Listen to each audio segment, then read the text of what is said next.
School থেকে ফিরে খাটের ওপর একটা ছোট্ট হারমোনিয়াম দেখে খুশি হয়েছিলেন। সেই ছোট্ট মেয়েটি শাস্ত্রীয় সঙ্গীত ঘরানায় তৈরি হচ্ছিলেন। রবীন্দ্রসঙ্গীত কি জানতেন না, কিন্তু জীবনের মোড় ঘুরে যায় কলকাতায় গিয়ে। শ্রদ্ধেয়া মায়া সেন এবং পরবর্তীতে শ্রদ্ধেয় দেবব্রত বিশ্বাসের একনিষ্ঠ ছাত্রী হিসেবে প্রতিষ্ঠা। আজ আমরা রয়েছি সেই রবীন্দ্রসঙ্গীতের এ সময়ের বয়োজ্যেষ্ঠ শিল্পী বিভা সেনগুপ্তের সঙ্গে। আচ্ছা, চা খাবে তো? চা? হ্যাঁ, ভেরি গুড, দারুণ প্রস্তাব। আচ্ছা, আমাদের আড্ডাটা ভালো করে জমবে। বলো। আমি একটু নিয়ে আসি চাটা। হ্যাঁ বসো, আমি চাটা নিয়ে আসছি।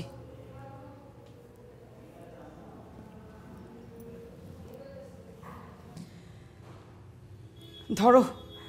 Thank you. আমরা এখনো দুধ চাতেই আছি না, বলো? আমি দুধ চা বড়, আমি ডাক্তার যতই বলে আমি এটা মানি না।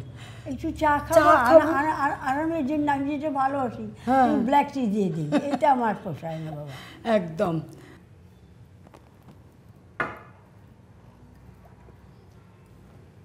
ঠিক আছে। আচ্ছা, তোমার জন্য আজকে একটা সারপ্রাইজ আছে। সারপ্রাইজ? হ্যাঁ। কি গো দেখি?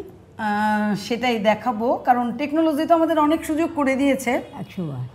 তোমার মনে পড়ে যে আগরতলা দূরদর্শনে প্রোগ্রাম করেছিলে কখনো? হ্যাঁ, করেছি একবার। কত বছর আগে সেটা মনে নেই। না, এক্স্যাক্টলি, এত বয়স হয়েছে এত মনে রাখার সময় আমি আজকে থেকে আমি প্লাস 91। হ্যাঁ, সেই তো আমাদের কাছে, এই জন্যই তো তুমি মানে বারবার আমরা সবাইকে বলি, দেখো এই বয়সেও মানে বয়স যে সংখ্যা সেটা কিন্তু আমরা তোমাকে দেখলেই বুঝি। সেটা আমার গুরুদের আশীর্বাদ, মা বাবা তো আছেন, ঈশ্বরটা। এই দেখো সারপ্রাইজটা কি। 24 বছর না 22 বছর আগে আগরতলা দূরদর্শনে গীতিমাল্য বলে একটি অনুষ্ঠান হতো। দেখো তোমার সেই প্রিয় গান, শোনো কেমন লাগছে। শ্যাম প্রান্তরে আম্র ছায়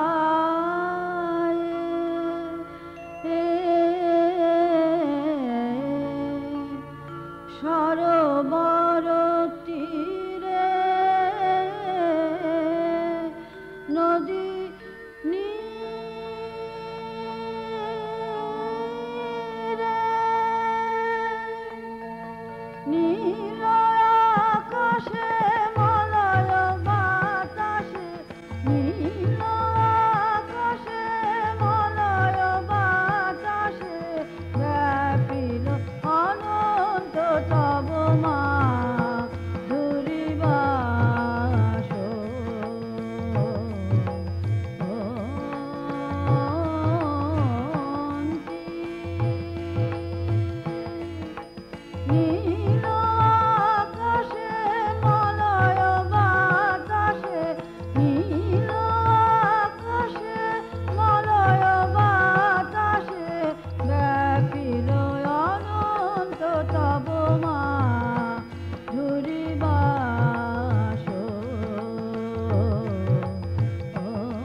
মধু মদ মদিত হৃদয়ে হৃদয়ে রে মধু মদ মদিত হৃদয়ে হৃদয়ে নব প্রাণয় উচ্ছ্বসির আজি নব প্রাণয় উচ্ছ্বসির আজি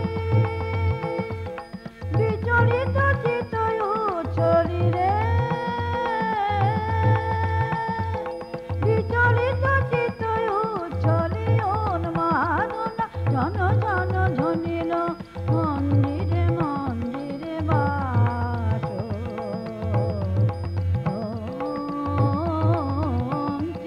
হে ভুবন মোহিনী।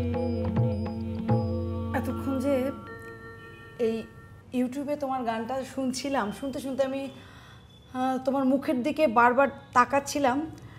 আমার একটা কথাই মনে হচ্ছিল, সেই সময়ে এখানে অনেকগুলো ওয়ার্কশপ হতো রবীন্দ্র ভবনের, যে পুরনো রবীন্দ্র ভবনের বারান্দায় বিভিন্ন সময়ে ওয়ার্কশপে তোমাকে দেখেছি। এগুলোর সঙ্গে না অনেক নস্টালজিয়া। তোমার কেমন লাগছে এই 22 বছর পরে দূরদর্শনের সেই গীতিমাল্য অনুষ্ঠান, আর আজকে আবার আমরা নতুন করে দূরদর্শনের আরেকটা অনুষ্ঠানে তোমাকে পেয়েছি? তোমার অনুভূতি কি, কেমন লাগছে? আমার তো অবশ্যই ভালো লাগতে পারে এবং ভালো লেগেছে।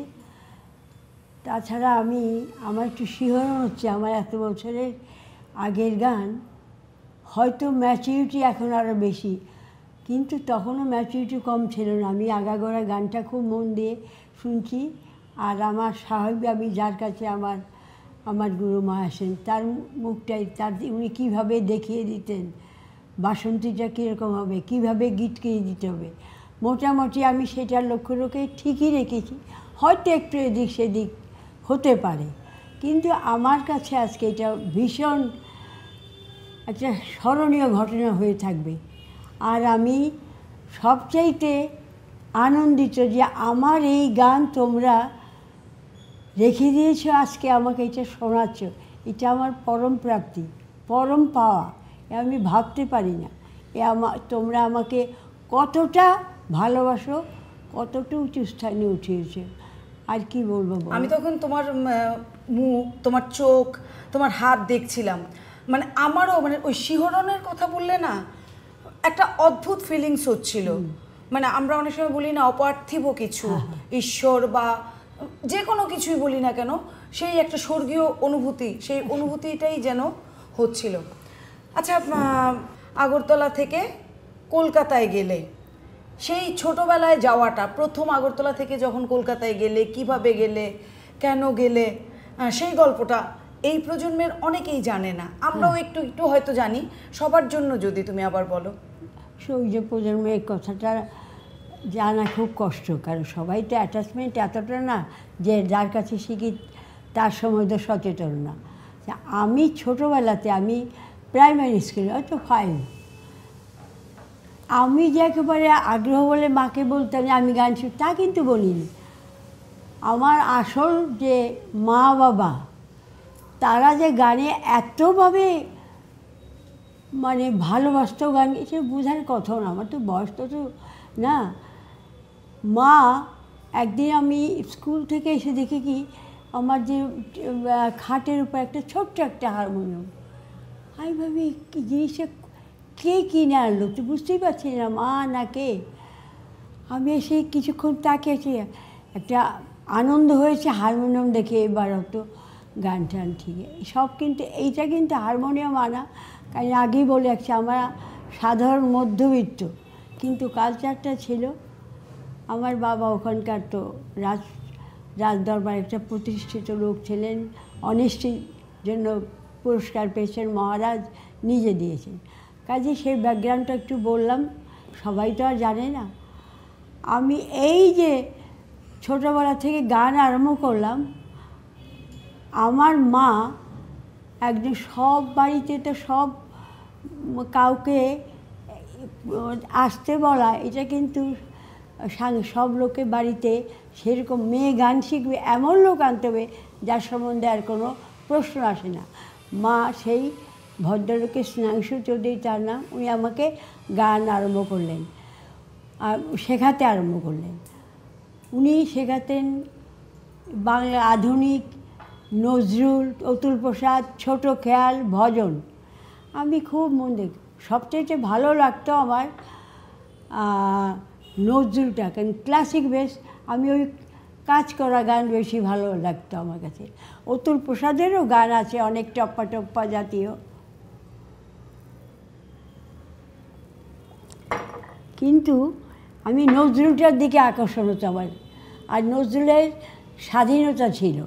কি স্বাধীনতা? আমি নানটা করলাম, তা আমি বিস্তার করতাম, কাজেই এটা আমার পক্ষে সাংঘাতিক মানে একটা ভালো লাগা জিনিস। কিন্তু অন্য গানও করতাম। কিন্তু আমাকে যিনি শেখাতেনি, হঠাৎ অসুস্থ হয়ে পড়তে সেখানের ক্ষমতা ছিল না। তিনি আমাকে ঠিক করে দিলেন কিশোরজিৎ দেববর্মনে, মারাজ পরিবারের সঙ্গে যুক্ত। উনি আর্মিতে কাজ করতেন। আচ্ছা। আর্মিতে কাজ করেন। পোলো তো খেলা একটা সাংঘাতিক ইয়ের ব্যাপার। উনি পোলো খেলতে খেলতে পড়ে গিয়ে লোয়ার পোর্শন প্যারালাইজ। আচ্ছা, কেন ওনার নাম করলাম? উনি গান বাজার, রাজবাড়িতে কিন্তু গান বাজার চরমটা খুব ছিল। বড় বড় শিল্পীদের ক্লাসিক ইনস্ট্রুমেন্টের এদের মহার আনাতেন, এবং থাকার তাদের যা সুবিধা সব কিছু দেখা হতো। আর আমার যে কাজ, যার নাম করলাম কিশোরী দেববর্মন, উনি বিশ্বদীপ চট্টোপাধ্যায়ের কাছে গান শেখার সুযোগ পেয়েছিলেন। গান শেখা মানে কি, আজকে আমি একজন টিচার এসে আমাকে গান দেয় তা না, কিন্তু বিশ্বদীপ চট্টোপাধ্যায়ের গান শেখার কাহিনী ভীষণ। আমি আজকে গেলাম, আমি সামনে বসে বলি সেই না, ওনার কাছে একটা চারজন করে একটা group, first line, second line, third line, আর যারা নতুন এসছে গান শিখতে তাদের পেছনের লাইন। কেন? তোমরা, উনি বলতেন যে গান শোনো, আগেই শেখা না। কি সাংঘাতিক! গেলাম একটা গান, না গান শোনো, আমি কি করে লেসন দিচ্ছি, কোথায় কিভাবে বলতে হয় বলি, এইটা শোনো। এক বছর আমার ওস্তাদ বলে বছর দেড় বছর যাই, কই উনি তো ডাকছেনই না। তারপর একদিন বলে কতটা নিতে পারলে, ওনাকে যে উনি আমার যে ওস্তাদ বলেছেন যে আমি যখন কি বলবো ভাবছি কি সত্যি কথাটাই তো বলতে হবে। উনি বলছেন যে অনেকটা, পুরোটা নিতে পারিনি, কিন্তু ভালো লেগেছে। এইটাই আমার সবচেয়ে, যেই জিনিস আমি ভালোবাসি ওস্তাদ, সেটা আমি এখানে পেয়েছি। উনি খুব খুশি। তখন বলে যে আমরা দুইজন, লেসন দেওয়াটা আর বলার অপেক্ষা রাখে না। সেই কৃষ্ণজিৎ দেববর্মনের কাছে তুমি শুরু করলাম, মানে ওই ভাগ্যে আমি ওনাকে পেয়ে ফেলাম। আর দুঃখের কথা, আমার প্রথম মাস্টারমশাই অসুস্থ হয়ে পড়লেন, কিন্তু যে সম্পদ আমি ওনার কাছ থেকে পেলাম সেটা আমি বর্ণনা করতে পারবো না, কারণ আমরা ওনার স্মৃতি রাখতে পারিনি। ওনার সেই গান, অমলকৃষ্ণ দেববর্মন, তোমরা যদি এখানকার স্থানীয় হও, ওনার নাম না শুনে পড়বে না, অল্প বয়স। উনি ওকে দিয়ে ওনার গান রেকর্ড করালেন। হ্যাঁ, এবং এই গান কলকাতা একেবারে মানে ভীষণভাবে নাড়া পড়ল, এবং সবাই নাম দিল ছোট বর্মন। কেন বলো তো? শচীন কর্তা, শচীন দেববর্মন। তারপরেই এটা, এই উপাধি পাওয়া ছোট বর্মন, এটা মহাভাগ্যের কথা। এবং আমি বলছি তোমাদের, ও পাওয়ার যোগ্য।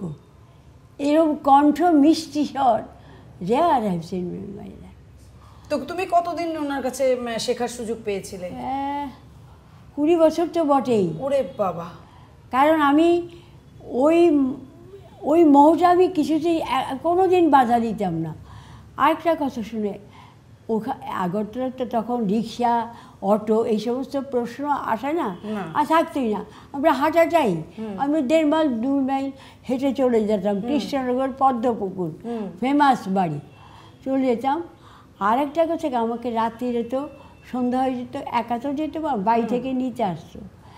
সবচাইতে একটা কথা বললে, তোমরা তো আমাদের বাড়ির পরিবারের সবই জানো, আমরা যে 5 ভাই 3 বোন, কিন্তু আমার দাদা পলিটিক্যাল সাফারার, অনুশীলন সমিতি ছিল। দেবপ্রসাদ সেনগুপ্ত। হ্যাঁ, নাম হচ্ছে দেবপ্রসাদ সেনগুপ্ত। গর্বে আমাদের বুক উঁচু হতো। আমি আমার জন্মের আগেই যাদের পলিটিক্যাল সাফারার, 1940 কত বছরের ডিফারেন্স?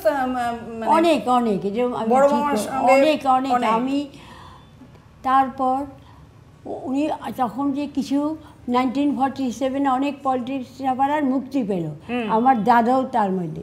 দাদা মুক্তি পেলেন, কলকাতায় থাকবেন কিছুদিন, তারপর কিন্তু আমার বাবা সিরিয়াস কন্ডিশন চলে এলেন। ওই বর্দাকে দেখি।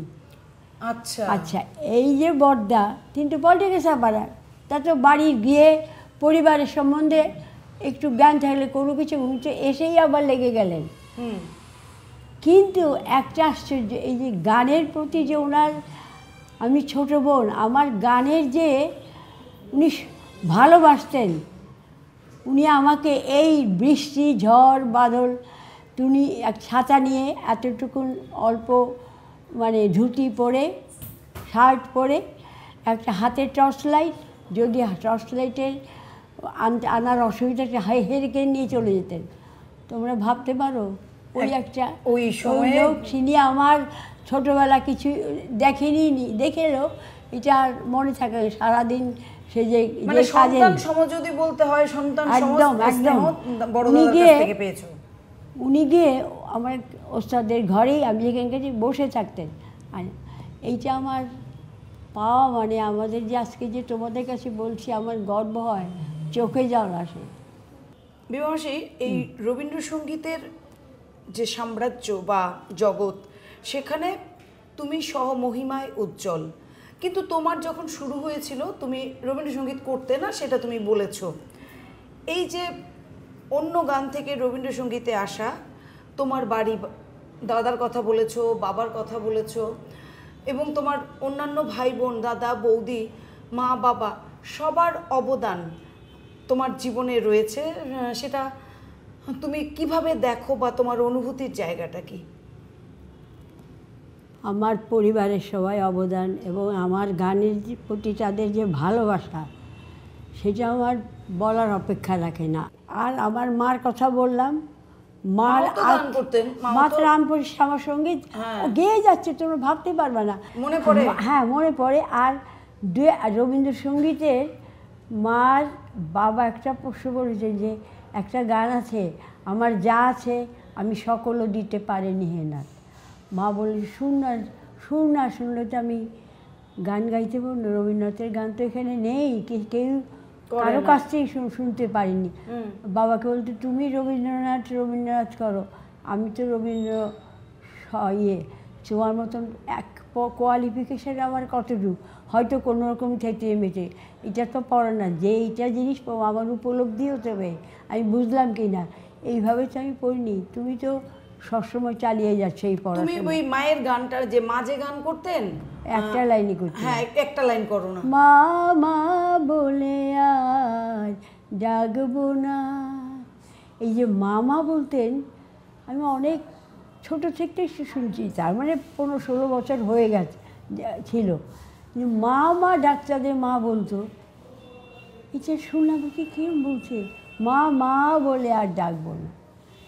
আমি মা ডাকবে না কেন বলেছিল, মা তখন বুঝবে, মানে বয়স হলে বুঝবে যে এই ডাকবে না বলার এই কারণটা এখন কি। তোমাকে বলি, তুমি এতটা উপলব্ধি করতেই নিশ্চয়ই বুঝবে। কি অসাধারণ মহিলা ছিল। যাই হোক, আমার বাবা তো ওই ব্রাহ্ম সমাজে কলকাতায় এলে উপস্থিত হন, সেই জন্য আমার বাবা রবীন্দ্রনাথটাই আসো, তা আমরা তো কিছুই না।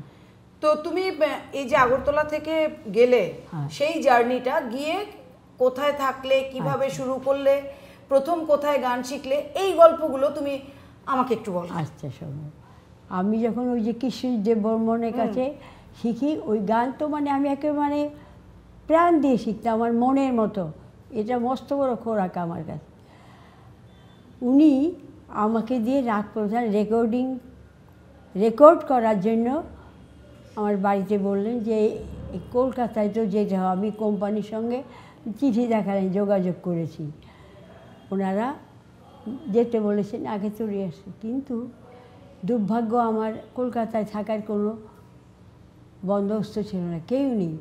আর গান কি পড়াশোনা কি, একটা তার স্থির জায়গা থাকতে হবে। ওই পড়াশোনা করে গান যে আমি প্র্যাকটিস করব, সে কোথায় করব, সে তো জায়গা নেই। কাজেই আমার ওখানে বন্ধ হতে হলো। আমি আর গানই শিখতে শুরু করলাম। কোন সালে গিয়েছিলে কলকাতায়? আমি 1958-এর 3 জুলাই। বাবা, আচ্ছা, তারপর তো চলছে। মনটা একটু খারাপ হলো, আমি তো গান শিখে যাচ্ছি আর কি, যাই হোক। কিন্তু আমার যেই দাদার কাছে আমি 58 থেকে আছি বা এখন ছিলাম, দাদা তাড়াতাড়ি দাদা এখানে ট্রান্সফার হয়ে এলেন, বাড়ি করলেন, কিন্তু সেই সুবিধাটা আমি করতে পারিনি। কারণ আমার দাদা তো একটা মোটামুটি ভালো র্যাঙ্কে, তার গাড়ি আসে 8টার সময় চলে যায়। তিনি আমার পিছনে ছোটার মতো তার সময় ছিল না। আর আমার এমন কোনো রিলেটিভ ছিল না যে আমাকে নিয়ে যেতে পারে।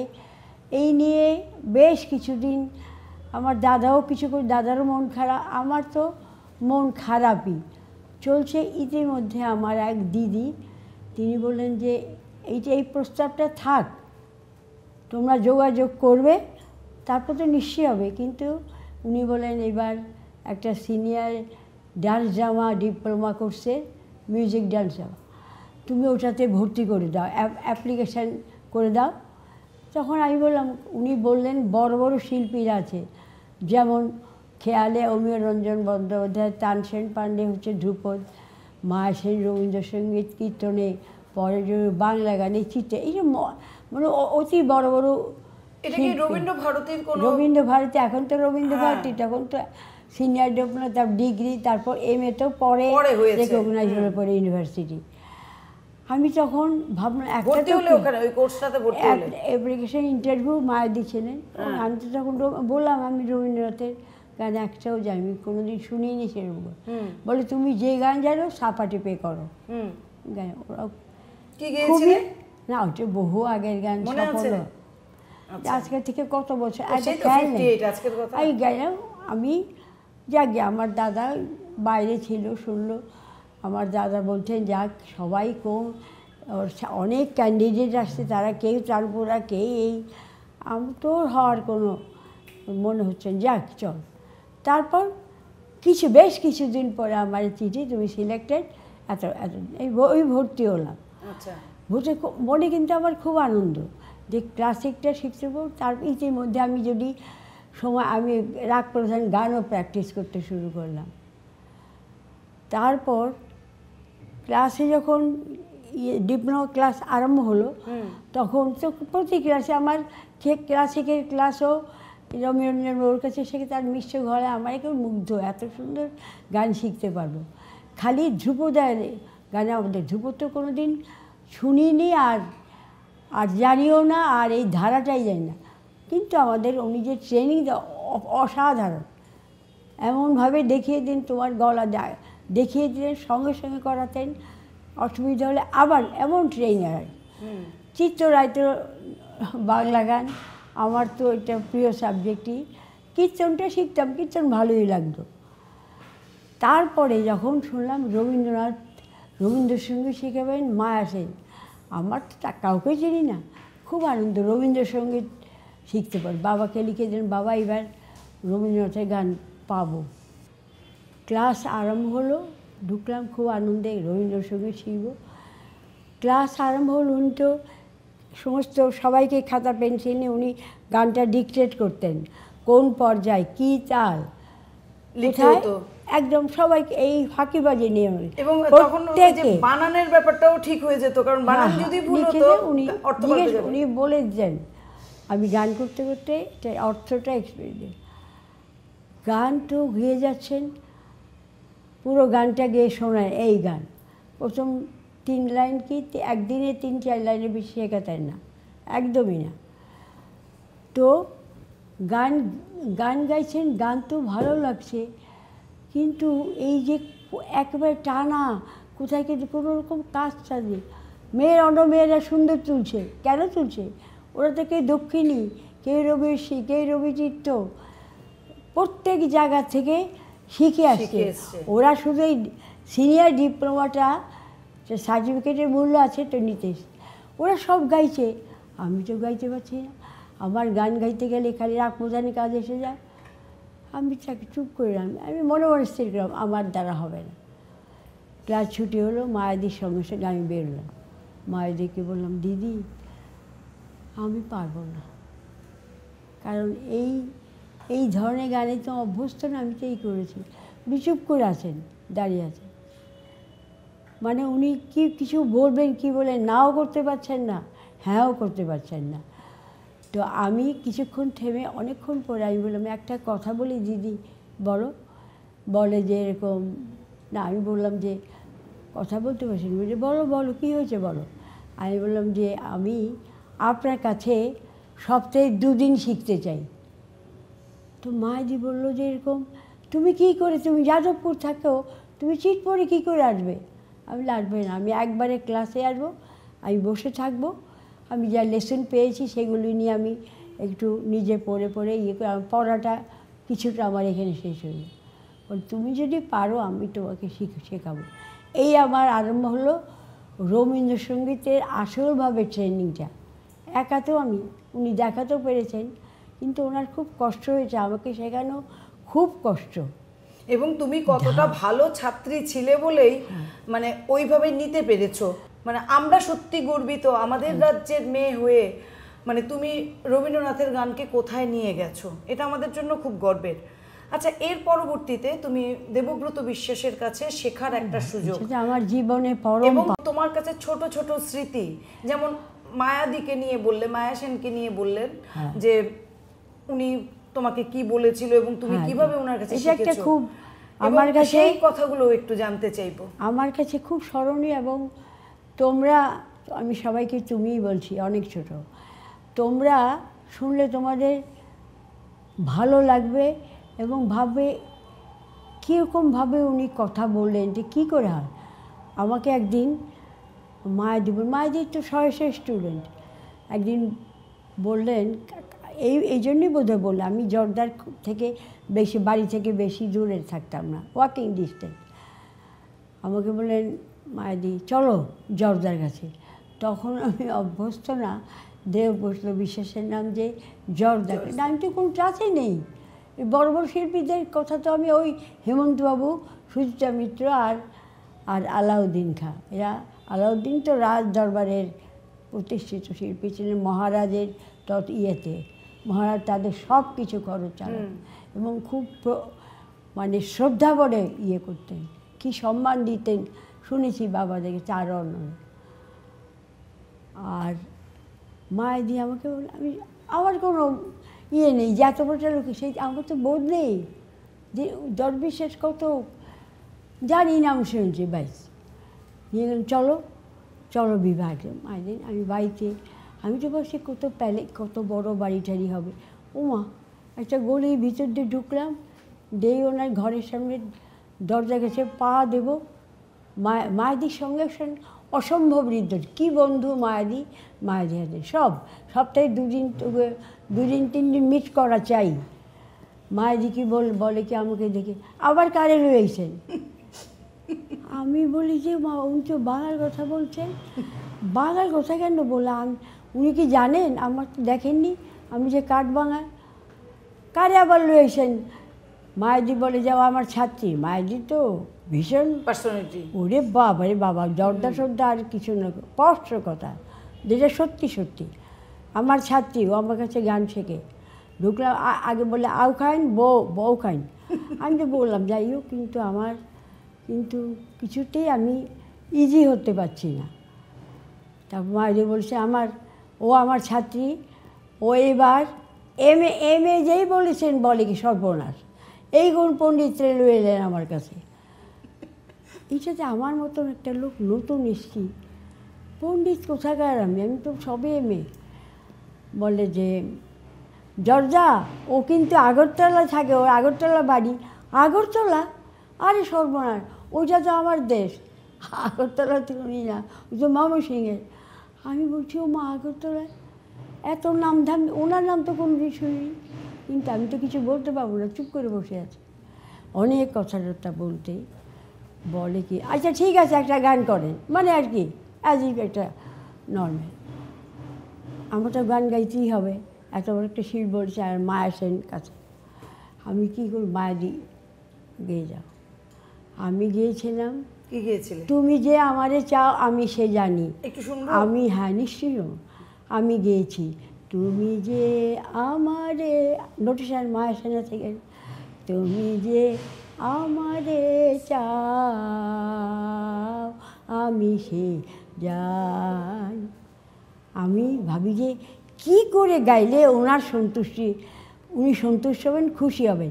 আমি একদম তাল ফাঁক দিয়ে আমার যতটা সব গান গাইছি। গান শেষ হওয়ার পরে ভালোই গাইছেন, কিন্তু আপনার একটা কথা কই, মায়ের দিকে বলে আপনারও কই, এই যে হাত পা সরাসরি এইটা আমি ভালোবাসি না। এইটা কিন্তু আপনি আমার কাছে এলে এইটা কিন্তু হাত পা নাড়াচাড়ি করতে পারবেন না। আমার কাছে আইলে অলরেডি উনি আমাকে, আমি ওনার কাছে যাবো, উনি আমাকে দেখাবেন, এইটা বুঝতে পারলাম। কিন্তু আমি যাই কিনা সেটাই তো মুশকিল। মায়াজি বললেন জর্দা আপনার এই কথা আমি মানি না। আপনি মানতে পারেন, উনিও যেমন আপনি মানতে পারেন। আমি একটা ছেলে মেয়েকে লেসন দেবো, হুটে হুটে গান শিখে ছেড়ে দেবো? তো গানটা কী, কোন পর্যায়, কী অর্থ গানের, কোথায় তাল পড়বে, এটা কোন সুরে যদি না জানি, তবলা আসলে কী করে বোঝাবে কোথায় পাক কোথায় যায়? আর গানটা কোনো যদি রাগ রাগিনীর উপরে থাকে, সেটা যদি থাকে তবে বলবো, আর হয়তো মিশ্র রাগ সেইটাই, তাহলে আমি তাকে ট্রেনিং দিলাম কি, এটি যদি আমি না শিখে কী করবো? আমি হাত পা না ছুলে তাল ফাঁক দেখাবে কী করে? 6 মাত্রা আছে, 8 মাত্রা আছে, 10 মাত্রা আছে, 12 মাত্রা আছে, কী করে? তখন জর্দার উত্তর, ঠিক আছে ঠিক আছে, আপনি আপনার বিশ্ববিদ্যালয়ে তাল ফাঁক দিয়ে গান শেখান, আমি শেখাবো না। মাঝে বলছে হ্যাঁ, আমি তাল ফাঁক রেখে গানের সমস্ত ইতিহাস না বলতে আমি গান শেখাই না।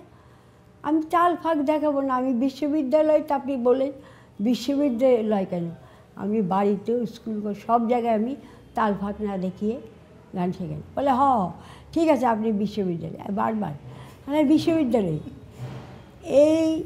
এই তো হলো। কিন্তু আমাকে বলছে আপনি গাইছেন ভালো। আমি এই সমস্ত মানে আমি ভাবছি কতক্ষণ চলে যাবো, আর না হলো। তারপর মায়েজি বললেন ও তো আপনার বাড়ি কাছে থেকে জর্দা, আপনার কিছু ও আসবে, আপনাকে একটু খবর, রোজ দিন আইবেন আমার ঘর, রোজ দিন আইবেন, আপনি সকালে আসেন বিকালে আসেন, এই টাইমের মধ্যে আসেন, তাহলে আপনারও সুবিধা আমার সুবিধা। আমি শুনে এলাম, মানে আমাকে ওখানে আসতে হবে মায়াদি, ওইভাবেই উনি আমাকে বলে ওনাকে জানিয়ে, উনি খুব খুশি, আবার আসবেন আমার। আমি ঠিক আছে, আমি মনে আর আমি আসবো না। এত প্রশ্ন মায়াদি ছিল বাকি এই ধরনের তো শুনি অভ্যস্ত না। তারপরে আমি 1 সপ্তাহ 1.5 সপ্তাহ আর পাও মারাও ওই দিকে আর যাবো না। মায়াদি ক্লাস তো করতে হবে। 2 সপ্তাহ মায়াদি বলছে যাচ্ছ তো জর্দার কাছে? না, কি তোমাকে উনিও বললেন, আমি বললেন একটু আমাকে বকলেন না, কিন্তু বললেন যে এটা ঠিক করেনি বিভা। আমি বললাম না মায়ের আমার অন্যায় হয়েছে, আমি যাব। ঠিক আছে, যেদিন যাবো বললাম সেদিন রাত্রে এরকম ঘুম হয় না, কী প্রশ্নের সামনে পড়বো এরম। কিন্তু ঘরে ঢোকার সঙ্গে সঙ্গে এনেন উনি আমাকে যেভাবে বলেন, হাউ খান আই ক্যান বল, খুব খুশি। যাওয়ার পর নানান গল্প, পরিবারে একটু খবর টবর জানতে চান, আগরতলাকে এইখানে কার কাছে তার পরিচয়, কে আছে। তারপরে বলে ঠিক আছে একটা গান করেন। আমি বললাম সর্বনাশী, আবার কোন ফাঁদে পড়লাম। যাকগে আমাকে তো গান করতেই হবে, উনি বলেছেন। অনেকক্ষণ চিন্তা করছি, বলে গান আপনি কোনো অসুবিধা নেই, আমি হারমোনিয়াম বাজাই দেবো, তা নাহলে আপনিও বাজাতে পারেন। আমি অনেকক্ষণ চিন্তা করে বললাম যে জর্দা আমাকে একটা গান, রেডিওর গান দেখিয়ে দেবেন? কী খুশি, একদম শিওর, কোন গান গাইবেন আপনি বলেন। আমি বললাম যে আমি তো এই একটা গান আছে, মোর হৃদয়ের গোপন অভিযান ঘরে, খুব ভালো গান, কিন্তু মস্ত বড়, এত এটা কঠিন না, কিন্তু গাওয়ার ধরন আমি গাইলাম মোর হৃদয়ের গোপন বিজন ঘরে একলা রয়েছ নীরব শয়ন পাতে প্রিয়তম হে জাগো জাগো যা। যেই ওটু গার পরে না শুনছেন তো ও সমস্ত বলে দেখেন আপনি যে জাগো জাগো বললেন তাতে প্রিয়তম জাগবে না। আমি বলি ও এরকম আমি যে প্রাণ দিয়ে গান করলাম কী হলো কই প্রিয়তম জাগবে না এই জাগো জাগোতে আমি দেখেন গাই আপনি আমার সঙ্গে শোনার পরে গাইবেন। উনি বললেন মোর হৃদয়ে তফাৎটা দেখেছ মোর হৃদয়ে গোপন বিজন ঘরে একলা রয়েছ নীরব শয়ন পাতে প্রিয়তম হে জাগো জাগো জাগো জাগো জাগো দেখলে আমি যে গাইলাম আর এখন যে গাইলাম কত ডিফারেন্স। আমি গেছি জাগো আমি শুনে এখানে উনি করলে জাগো জাগো জাগো জাগতে বাধ্য না। আমি ভাবলাম এই তো গান একদম অন্যরকম হয়েছে অন্য ছবি। এইটা প্র্যাকটিস করবেন ভুল প্র্যাকটিস করবেন না পারলে প্র্যাকটিস করবেন না পরের দিন আবার আমার কাছে গানটা দেখে নেবেন ঠিক আছে। আমি বললাম হ্যাঁ। বিভিন্ন গল্পে শুনেছি উনি খুব মানে মুডি মানুষ, রাগও করতেন, কাউকে যদি বলতেন আসতে হবে না। অন্য রাগ ওনার রাগের প্রকাশ আমি সেটা বলছি।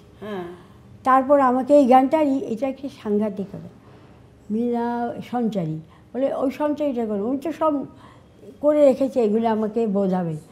মিলাব নয়ন আমি গেছি মিলাব নয়ন তব নয়নের আমি বলে যাচ্ছি আমাকে ওইটা শুনে বলেছেন প্রেম কী করে নিবেদন করতে হয়। অবশ্যই আমার তো মনে হয় না আপনি কোনোদিন প্রেম করছেন কী আর কমো আপনাদের। মিলাবো নয়ন তব নয়নের সাথে মিলাবো এই হাত তব দক্ষিণ হাতে আমার চোখের দিকে তাকান। আচ্ছা তোমরা বলো দুদিনের পরিচয় আমি ওনার চোখের দিকে তাকানো আমার তো ডিফিকাল্ট কিন্তু আমি জানি আমাকে তাকাতেই হবে। না তাকালে উনি যা রিয়াকশান হবে ওনাকে একটুতেই বুঝেছি। দুঃখ পাবেন ভাববেন যে আমি খুব অবাধ্য আমি জাগালাম। কিন্তু তোমরা বিশ্বাস করো ওনার চোখে যা দৃষ্টি ওনার যে এক্সপ্রেশন ওই চোখ দিয়ে বেঁচে এবং আমার চোখ দিয়ে প্র্যাকটিক্যালি জল পড়ে গেছিল। আমি বলে আমি গাই আপনি আবার দ্বিতীয়বার আমার সঙ্গে গাইবেন প্র্যাকটিস করবেন না কোনো অসুবিধা নেই।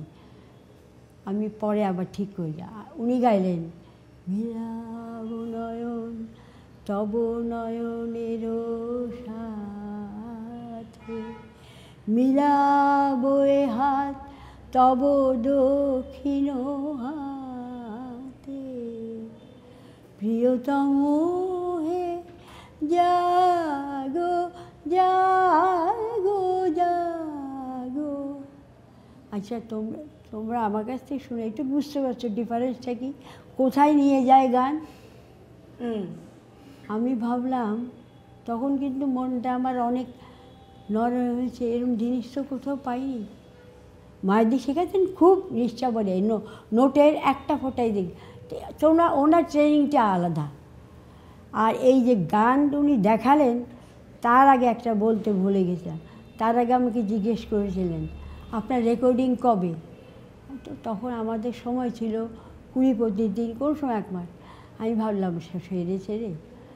আমি বললাম জর্দা অনেক দিয়েছে তবেই শিখামো নাইলে আমি গান শিখাই না। আজকে আমার থেকে গান শিখা কালকে রেকর্ডিং করতে যাবেন ওরম গান আমি শিখাই না জর্দা বলে ঠিক আছে না হলে আবার আমার কাছে আছে। এই হচ্ছে জর্দা। আচ্ছা তুমি রেডিওতে প্রথম কোন সালে গান করেছিলে কলকাতা আকাশবাণীতে? 63-4 63 4-এ তারপর তো বিহাই, দীর্ঘদিন বিয়ে, তারপর তো আমরা এই না আমি বিহাই বিহাই। এই জন্য আমি দিন আমাকে রেডিও থেকেই বলেছে, আমি বলছি না আমি দেবো না। সেই 58-এ কলকাতায় যাওয়া, গান শেখা, মাঝে মাঝে আগরতলায় আসা বাড়ির টানে, পাশাপাশি বিভিন্ন অনুষ্ঠানে এখানে অনুষ্ঠান করতে আসা, তার মধ্যে দূরদর্শন আগরতলা থেকে আবার দূরদর্শন ত্রিপুরা হয়ে যাওয়াও দুটো পর্যায়ে তোমাকে আমরা পেয়েছি। সমস্ত কিছু জীবনে যা পেয়েছো গানকে কেন্দ্র করে, তোমার প্রাপ্তি অপ্রাপ্তি সমস্ত কিছু নিয়ে যদি সমর্পণ করতে হয় শ্রোতা, সর্বশক্তিমান বা তোমার পারিপার্শ্বিক, তোমার কি মনে হয় আজকের বিভা সেনগুপ্তা যেখানে বা সেই সময়ের বিভা সেনগুপ্তা যখন জীবন শুরু করেছিল, দুটো মানুষকে তুমি নিজে কিভাবে দেখো? খুব ডিফিকাল্ট বলা, তবুও বলছি ছোটোবেলায় নয় মাঝ বয়সে 58-এর পরেই তো এখানে আমার সবাই সব এক্সপেক্ট করতো যে এখানে এসে আমি কী করলাম জানতো না, কিন্তু তখন কোনো আমার কিছু করার মতো আমি কিছু করি। গান গেয়েছি রবীন্দ্রভারতীতে, সবাই আমার যা বন্ধু সব আমার কতখানি অ্যাট্রাকটিভ ছিল কিশোরী দেববর্মার গান। আমার গান ওরা যে অফ টাইম পেতো বিভাদে ওই গান করো, বিভাদে নজরুল করো, কিন্তু আমি তো এইগুলি বললে আমার খুব কষ্ট হয়, চোখে জল যে আমরা ওনার কোনো স্মৃতি রাখতে পারি না। আমার নিজের দোষে না, আমার অবস্থা বিভাগে আমি করতে পারিনি, ওইটাই চেয়েছিলাম, কিন্তু ঠাকুরের ইচ্ছা কি সেই অনুসারে হয়েছে। হয়তো আমার ওটাতে আমি পপুলারিটি না গেইন করতে পারতাম না, এইটাতে আমি আজকে আমি গর্বিত বলতে ভালো লাগে না, আমি খুব আনন্দিত। কিন্তু অনেক সময় আমি একটু বিরক্ত হয়ে যাই যখন আমার প্রতিদিন একটা ফোন, প্রতিদিন এসে উপস্থিত হলো। আমি সবাইকেই বেশিরভাগ লোককেই বলি, মাঝে মাঝে আর বলার থাকতো না। আমি বলি যে আপনারা আমাকে আমি বলতে আমার মনে হয় আমি উপযুক্ত না সম্বর্ধনা নেওয়ার। আমি তো শুধু গুরুদেবের গান গাই, আমি তো এত দেরিতে রবীন্দ্রনাথের গান পেয়েছি। আমার পড়াশোনার যে ভালো রবীন্দ্রনাথকে জানতে হলে পড়াশোনা না করলে জানি না, শুধু গান দিয়ে না, পড়তে হবে। আমার দাদা সবসময় যে গান করো, পাশাপাশি রবীন্দ্রনাথের যেই ছোটোবেলা, তারপর কি হলো, তারপর কি সে তার জীবনে কি ঘটনা, উনি কী ধরনের কি মানুষ ছিলেন, কি দেবতা নাকি মানুষের বোঝা বড় দায়, ওনার স্থিরতা, ওনার সহ্য শক্তি, ছেলে মেয়ে মারা যাচ্ছে নিজের অল্প বয়সে, কিন্তু কোনদিন কারো কাছে কাউকে বলে বিব্রত করতেন যা সেই একটা মানুষ পারে। আর আমি যখন রবীন্দ্রনাথের গান পুরোপুরিভাবে গাইতে শুরু করলাম, কিছুটা আত্মস্থ করা কম, আর আমার বেশিরভাগ যোগ থাকতো টপ্পা। আমি তো বলেছি আমি রাগ রাগিনী বেশি এই গানগুলি ভালোবাসি, যেমন নজরুল স্বাধীনতা ছিল, রবীন্দ্রনাথের গান তো স্বাধীনতা শুধু এক্সপ্রেশন। আমি গানকে পরীক্ষা নিরীক্ষা করবো, কীভাবে ভয়েসটা থ্রো করবো, কীভাবে এগুলি তো আমি পরে জেনেছি। কিন্তু যখন টপ্পার গান আমার খুব টানগুলি গমকগুলি দিতে পারবো। মায়াদি বলতেন গমক দিতে গিয়ে আমি 4টা দিয়ে দানা করছি, এই 4টা দানাই করতে হবে, তুমি ভেবো না 5-6টা করলে খুব কৃতিত্ব, তাতে গানের সৌন্দর্য, গানের ভাব নষ্ট হয়। খুব কষ্ট, ভেরি ডিফিকাল্ট। ডিফারেন্স অনেক। তখন অনেকটা বেশি করতাম, ভাবলাম এই করে তোমার জন্য এই যে 4টা দানা, এইটা একটা বিশেষত্ব আলাদা, কেন এখানে 4টা দানা, এই বেশি করে তোমার গানের সৌন্দর্য। তাই এটাও কঠিন যে মেপে আমাকে জানে, কিন্তু মাঝামাঝি করতাম। যেমন তোমরা শুনেছো চিরসখা হে, হ্যাঁ চিরসখা হে,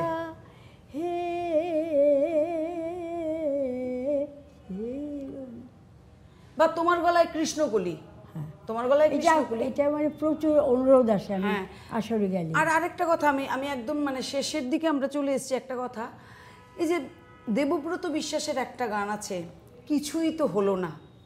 অনেকে অনেকে গেয়েছেন, মানে রবীন্দ্রসঙ্গীত তো একটা গান, অনেকে গান। তুমি কি কখনো চেষ্টা করেছো কিছুই তো হলো না এই গানটা করার? কিছু চলনায় পাবলিক এতে রেডিওতে করতাম না, অনপিনিসেবল, কিন্তু গানটা একটু ঠুংরি। একটু শোনাবে এই গানটা? আমার ভীষণ ইচ্ছে করছে তোমার গলায়। কিছুই তো হলো না, কথাগুলি মনে নেই, কিন্তু গানটা ভেরি ডিফিকাল্ট।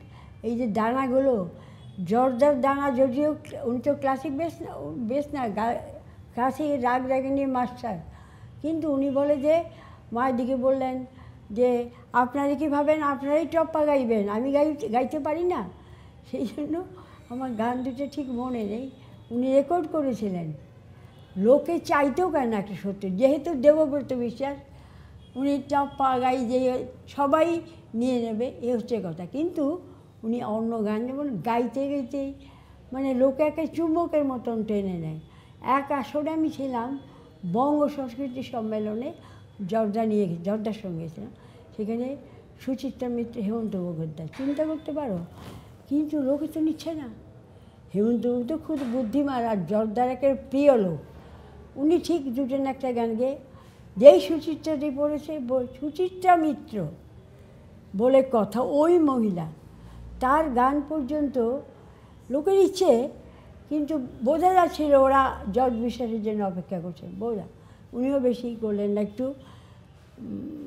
সবারই তো একটা আশা থাকে, ন্যায় অন্যায়, কেউ যদি অন্যায়ভাবে কিছু করেন, উনি কিছু বলতেন না, ওনারা ভাবে প্রকারে বুঝিয়ে দিতেন যে এটা ঠিক করুন। যেই সুচিত্রা দিনের পর জর্দার তোমরা, আমি বিশ্বাস করতে পারি মাঠ ভর্তি লোকে হই হই করে দাঁড়িয়ে গেছে। জর্দা কিন্তু একটা কথা বলি, খুব একটু ওনার সম্বন্ধে এত লোকে, আমি বলি জর্দা আপনি খুব ভালো দেখেন দেখেন লোক কেমনি দাঁড়াইছে। আমি দেখি একটু অহংকার আমার মনে। আমি অন্য একটা ঘটনায় বলছি। কি গিয়েছিলেন সেদিন ওই মাঠে? অত মনে নেই। আচ্ছা, আরে যে গান গাই, লোক তো ছাড়তে চায় না, তখন বলছে যে আমি আর পারব না, আমার তো শরীর বেশি ভালো না, কিন্তু পাবলিক শুনো, বলে ঠিক আছে আর দুটা গান গাই। চিন্তা করতে পারো, এই গল্পটিকে করেছিস সমীন্দ্র রায় ছন্দনীরের প্রোগ্রামে যিনি উনি এসেছিলেন, এটা করেছি। না না না না, বলো। এইটা একটা মহাগল্প, যে যার কাছে বলি কী বলছেন আপনি, আমি কী বলবো। আমার সমীরণ রায় লিখলেন, আমাকে বলো পিসি আমাকে 2-3 জন আর্টিস্ট দেন যাদের নামে টিকিট বিক্রি হবে, কিন্তু আমরা ওনাদের দিতে পারবো না। আমি দেখি, যখন মায়ের দিকে কাছে বললাম এই ব্যাপার, ও কারো সাহায্যার্থে বা কিছু একটা, ও খুব অনেস্ট, আমি বললাম ও খুব সবাই সাহায্য করার জন্য প্রয়োজন বোধে টাকা কী ও একটা প্রোগ্রাম করে, কাকে জানো, আমি তার নাম বলতে অনিচ্ছুক, এটা খুব প্রেস্টিজিয়াস ব্যাপার যার জন্য করছে ও। তখন মায়ের দিকে নিশ্চয়ই, আমি স্বপনগুপ্ত, সুশীল মল্লিক, এখন আগেই বলেছি জর্দার, মায়াদি, একাত্তা এক পান সব কিছু গল্প ওনার যা আছে। জর্দা গেছে মায়াদির বাড়িতে, মায়াদিকে বললো মায়া দিদি, মোটা মায়া গো, এরকম বলতেন। ওনার কথা অনুযায়ী মায়াদির মনে মায়াদি কথা বলতে থাকলো। তো মায়াদিকে বলছি জর্দা আমরা তো বিভার দেশে যাচ্ছি। হ্যাঁ, বিভার দেশে আমার লয়ে যেতে কর। মায়াদি বলেছে আপনি কি যাবেন, আমার তো এমনি বিভার দেশে কন আমি যাবো, আমার কিচ্ছু লাগবো না, একটা পয়সাও দিতে হইব না, আমার শুধু নিয়ে যাইব, থাকতে দিব, খাইতে দিব, শেষের কথা শোনো। ওরা যদি কয় আমি 2টা গান গাবো, তুমি ভাবতে পারো? এটা তোমরা ভাবতে পারো? সমীরণকে জানান, সমীরণ বেশি বুঝতে পারে, আমি 1 পয়সাও দিতে পারবো না। আমি বললাম উনি 1টি পয়সাও চায় না, তবুও না, পাবলিক বলবে, ও নিজের কথা যা, যে এত বড় একটা শিল্পী, তার জন্য অ্যারেঞ্জমেন্ট তো এই হলে হয়। আমি বলছি যে একটা কথা বলি, আমার টিকিট কেটে আমাকে আর কাটতে না, আমার কাছে কারণ উনি না গেলে মায়ের সঙ্গে পৌঁছে, যে এত বড় একটা শিল্পী, উনি কিছু চাইলেন না, যেতে চাইলেন, কিছু চান না, তাকে ফেলে বিভা আমরা যেতে পারবো না। আমি বললাম যে তা না মায়াদি, সমীর বলছে ওনার যা দিতে হয় মিনিমাম, সেটাও আমার ক্ষমতা নেই। মায়েদিকে বললাম আপনি জানেন কেন করছে? বলে ওকে বলে 1 পয়সাও না। সমীরণকে যান, সমীরণ খুব কতটা মানে সমীরণ সবসময় ভয় পাবলিক কিছু নেবে না, এটা কি একটা দনমনা চলছে, তবে জানে পিসি যে বলেছে এটা কিছু, এটার উপরে কিছু নেই। যাই হোক, তারপর জর্দা এলেন, কী খুশি, একবার এলেন না, বসে সব দেখতে দেখতে আগরতলা শহর ঘুরেছে, উদয়পুর উদয়পুর গিয়ে ওনার ভাল লাগেনি, মোষ বলি দেখেছে, করে এক্ষুনি নিয়ে চলেন, আমি 1 মুহূর্তে গেল এলেন, এসে শেষে প্রোগ্রামে ছিলেন উনি, কিন্তু ওইবার উনি গান করেননি, ওনার মনে ধ্যানেই ছিল যে আমি যখন আসবো আমার জন্য একাই যদি প্রোগ্রাম করে আমি তাহলে, উনি কিন্তু চাইছেন না, আমি বুঝেছি। গেছে কিছুদিন পর, মানে বেশ কয়েক মাস পরে বলে আমার আগরতলা নিয়ে চলে, আমি কিছু চাই না। কি মুশকিল এই একটা লোকরে নেওয়া, আমি একা, ওইখান থেকে তখন মায়া সেন ছিল, সুশীমুল, মায়াদি কী করি, মায়াদিগুলো খুব সাবধান, উনি যখন যেতে চাইছেন নেবে, কিন্তু সব সময় খেয়াল রাখবে ওনার কোনো অসুবিধা না হয়। আমি তো অসুবিধা নেই, উনি তো একটা কথা বলেছেন, আগেও বলেছিলেন, আমার বাড়িতে থাকার বন্দোবস্ত নেই, আমরা সাধারণ অ্যাটাচ বাত নেই, অ্যাটাচ কিছু নেই, উনি এটা পারবেন না, আমি এটা ওনাকে বোঝাতে পারছি না, কিন্তু জর্দা আপনার কষ্ট, আমার বাড়িতে থাকতে পারবেন না বলে, উনি ভেবেছেন আমি রাখতে চাই না, এটা বুঝতেই পারি না আমাদের বাড়িতে অ্যাটাচ বাদ দেয়, আর আমরা একটা সাধারণ পরিবার, তখন কোথায় আমাদের এই বন্দোবস্ত, যেতাম দূরে।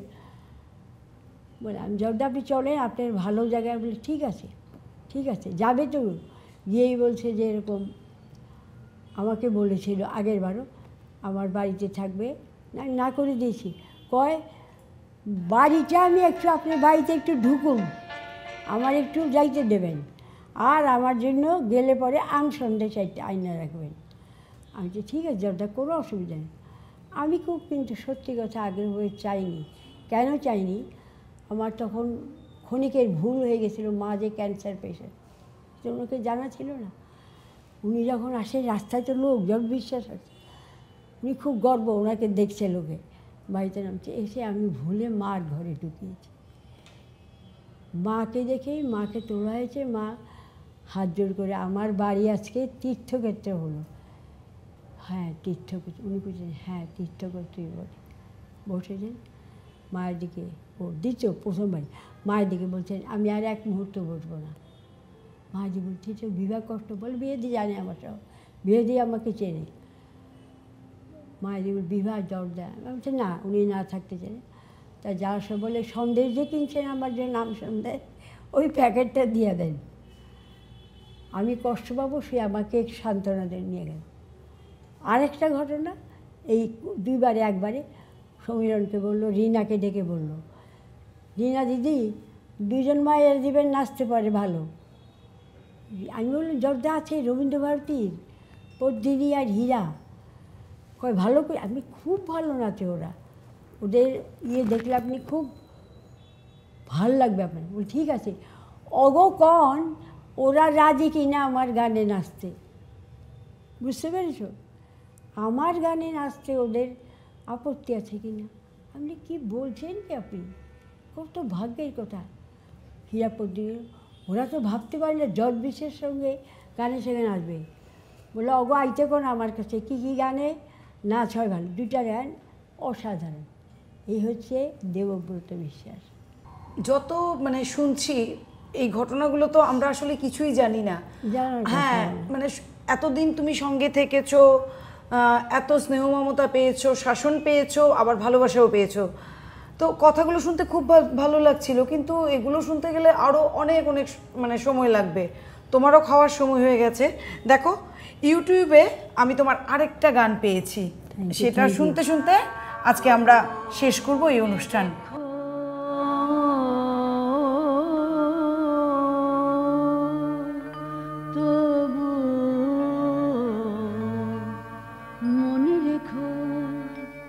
তবু মনে রেখো তুমি এতটা সময় আমাদের দিয়েছো, এই জন্য তোমাকে অনেক অনেক প্রণাম আর শ্রদ্ধা জানাই।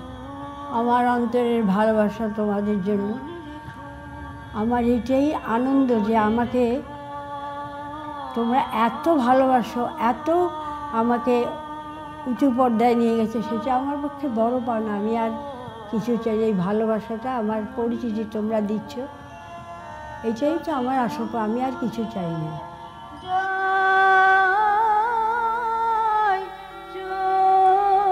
মনে হয় তার পায়ের কাছে বসে সারাদিন কথা আর অনেক গান শুনি। তার সহজ সরল জীবন দর্শন উঠে আসে আলাপচারিতায়। এখনো একটানা মঞ্চে পর পর গেয়ে যান বেশ কয়েকটি গান। কে বলবে বয়স 90 পেরিয়ে গেছে? কখনো কথা বলতে গেলে আবেগে কথা জড়িয়ে গেলেও কিন্তু যখন গান করেন তখন সেই কথা বারবার মনে হয়। তাকে যে বলা হয় সরস্বতীর বরপুত্রী, কথাটা খুব সত্যি। প্রায় 1 ঘন্টার আলাপচারিতার পরেও রয়ে গেল না বলা অনেক কথা, যা শোনার আশায় থাকব। বারবার উচ্চারণ করলেন জন্মভূমির কথা, বলেছেন ঐতিহ্য পরম্পরার কথা। সেই পরম্পরার হাত ধরেই আমাদের বিনম্র শ্রদ্ধা। রবীন্দ্রনাথের কথাতেই তিনি সবার মনে থাকবেন।